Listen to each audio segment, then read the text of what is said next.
Meet you at the bubbler. Down from Wisconsin, everything air guns. So I just received an order from Pyramid Air earlier today, and I really wanted to do this test with my Vigilante, so that'll be still to come. My Vigilante needs a little more repair work again, which I'm not happy about, but what are you gonna do? So I ran this test with the Pump Master. Anyhow, let's take a look at what we're doing. Just a quick little look at the Pump Master that we're going to be using today. Actually, I already ran this test, so we're not going to see the shots today. I'm just going to show you the results of what I did. Alright.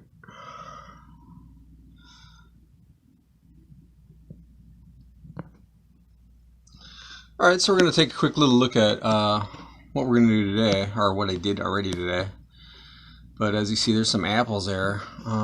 Really, if things would have went right, I could use my Vigilante. I was hoping to do this, hit the apples with the Vigilante using some of these same new pellets.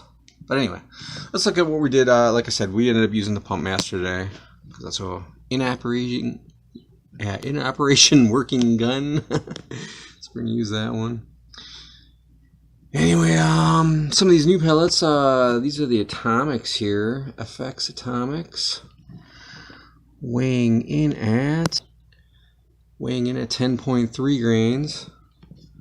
Get you a view of the pellet there. So to the left, that's what they look like brand new. And then what I did today, let's go take a look at this quick, hang on. So the way I ran my test today was similar to the way I've been running some of my recent tests. I used this peanut container because the pellets usually don't escape that. And then what I did is I threw in a spacer, so it's just an old empty container. Well, there's a couple pellets in there actually. I can't even open it up because it's like jammed shut. But anyway, I just threw that in there as a spacer. And then I put this can in there this way. And then this time what I actually did is I threw some tape over here. There's the tape up there. So I had, so that the pellets go in, but they were unlikely to escape. Anyhow, so I smashed them into the back of that can, smashing the lead pellets into a hard steel surface to look at their deformation. So back here to look at the deformation. Alright, so to the left we got one of those effects atomic pellets. Let's get you a focus here. Alright. And to the right is the spent one, or smashing the steel. It is a heavier pellet, well, kinda. It's a 10 point something pellet. Oh, let me see here. Was it 10.3? 10.3 grains. And so it produces a little bit bigger ball of lead at the end. Anyway, let's look at the next one here. So the next one I shot, these brand new to me anyway, called destroyers, but they are not crosman. Looks like Rifle is the brand name maybe, or Superbox, I'm not sure. I'm gonna assume Rifle's a brand name. I think Superbox may be describing that little like pentagon type thing around the, instead of it being circular, around the point. Anyway, so for this destroyer type style, I guess pointed hollow point pellet is what you'd call it. I have a few of them. Now I do anyway.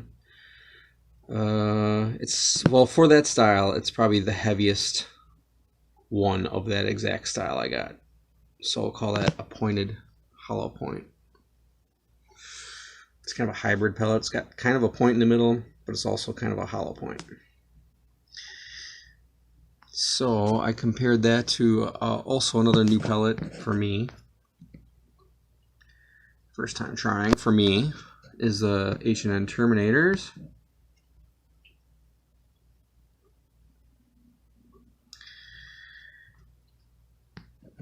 Again, similar style pellet, pointed hollow point.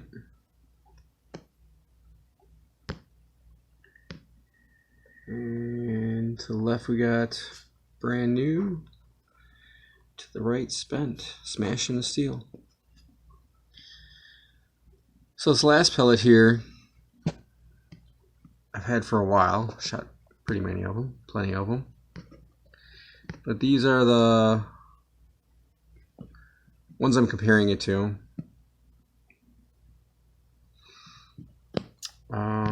So here's the results of that. This is a Crosman destroyer, obviously.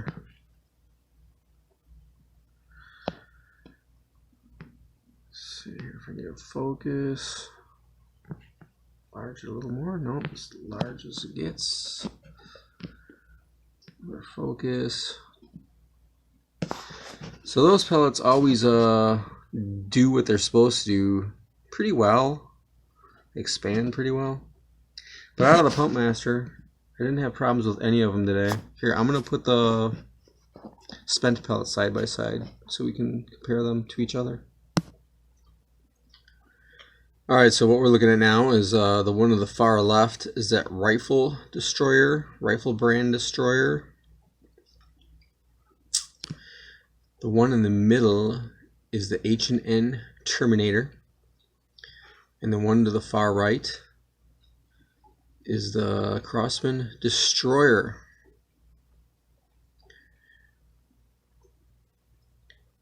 So they all worked pretty well out of the Pump Master. And then just because we shot it today, they're over there now to the far left is the Atomic. You can see that one produced a little bit bigger ball of lead at the end. It was the heaviest pellet. So really the lightest pellet is going to be that Terminator, the one kind of in the middle of the three. That's a 7.25 grain, I believe. It's kind of hard to read it here in the dark, but no, maybe is it? Let's see. Let's read it on camera. So yeah, 7.25 grain. Anyway, the Crosman Destroyers are 7.4. One last time, these are 8.18. And one last time, I suppose, since we're doing it, these are 10.3, I believe. Yeah, it's up there. 10.3. Alright, so I was really hoping to try it on the Vigilante, like I mentioned, and then I was going to hit the apples next with the Vigilante. So my next mission now is to repair my Vigilante so I can run these tests. And I guess still got a sight in my sights, but I guess I'll have to fix it first. Alright, it's been Tom from Wisconsin, everything air guns. Peace out. Please do like, subscribe, all that. Leave a comment. And tell all your friends. Subscribe. Subscribe. Subscribe.